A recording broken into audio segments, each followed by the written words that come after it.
때가 이제 박정희 소장이 부각이 되기 시작한 때예요. 사실 뭐 박정희 소장은 군내에서 굉장히 비주류였어요. 원래는 비주류는 아니었어요. 왜냐하면 이제 만주군관학교도 나오고 일본 육군사관학교도 나왔기 때문에 당시 한국군의 주류에 편입될 수 있는 충분한 조건을 갖췄는데 문제는 이제 공산당에 참여했던 그런 경력을 가지고 있는 게 아주 치명적인 부분이었고 4.19 혁명이 일어나던 시기에 부산 군수기지 사령관으로 갑니다. 그러니까 이것도 또 다른 한직으로 간 거죠. 근데 거기에서 그 당시에 송효찬 육군참모총장이 부정선거에 관여가 됐다라고 하는 이제 비판을 하면서 퇴임할 걸 건의하는 서한을 보냅니다. 그러니까 사실은 이제 이게 뭐 젊은 장교들이 보면 진짜 대단한 거죠. 대담하네요. 대담해요.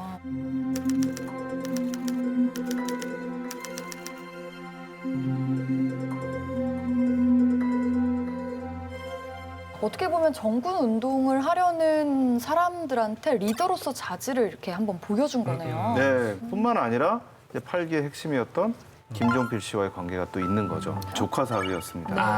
그러니까 이 박정희 대통령의 돌아가신 형의 따님의 남편이죠. 너무 복잡합니다. 박정희 소장은 당시 군인으로서 상당히 좀 매력적인 인물이었던 것으로 보입니다. 특히 그 젊은 장교들이 그 박정희 소장을 많이 따랐는데요. 일단 술을 아주 잘했다고 합니다. 그때도 주당은 인기가 많았군요.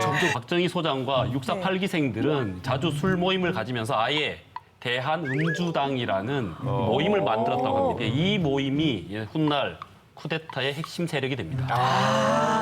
역시 술자리에서 역사가 벌어지네요. 그럼요. 그렇죠. 근데 술이 역사를 만듭니다. 정말 술자리에서 이렇게 비밀 공유하고 이러면 돈독해지잖아요. 절대 소문 안 낼게. 네네. 당신이 그랬던 거. 난 네, 이거 비밀인 거 알죠? 끝까지 우리 가자고. 네. 지금 딱 이렇게 들어보니까 뭔가 사회를 변화시켜야 되겠다. 거기에서 내가 주된 세력이 돼야 되겠다. 이런 야망이 있는 젊은이였는데 그 당시에 군대라는 곳이 굉장히 매력적인 곳이었을 것 같아요. 박정희 소장이 어릴 때 만주군관학교를 들어가는 거에서부터 저는 그게 시작이 된다라고 생각을 해요. 만주군관학교 들어갈 때는 학교 선생님이었어요.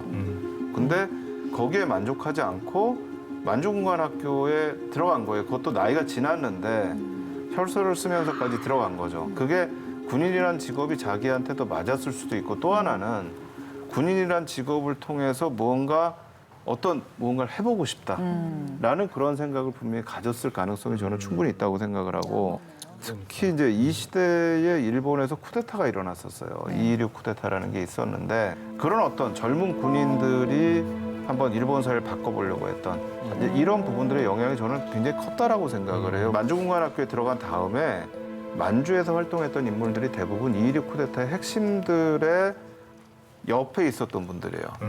1930년대, 40년대 일본의 어떤 군국주의, 파시즘의 영향들이 당시에 만주에는 굉장히 많이 있었고 그런 것들을 보면서 내가 대한민국을 어떻게 좀 만들어야 되겠다라는 그 생각을 할 때 많이 영향을 받았을 가능성이 크다고 봐요. 그러니까 뭐 군인 정치를 꿈꿨다. 꿈꿨다. 그런 야망들을 실현시키기에 본인이 충분히 역량이 있다고 생각을 한 것 같아요. 주변에서도 인정을 하고.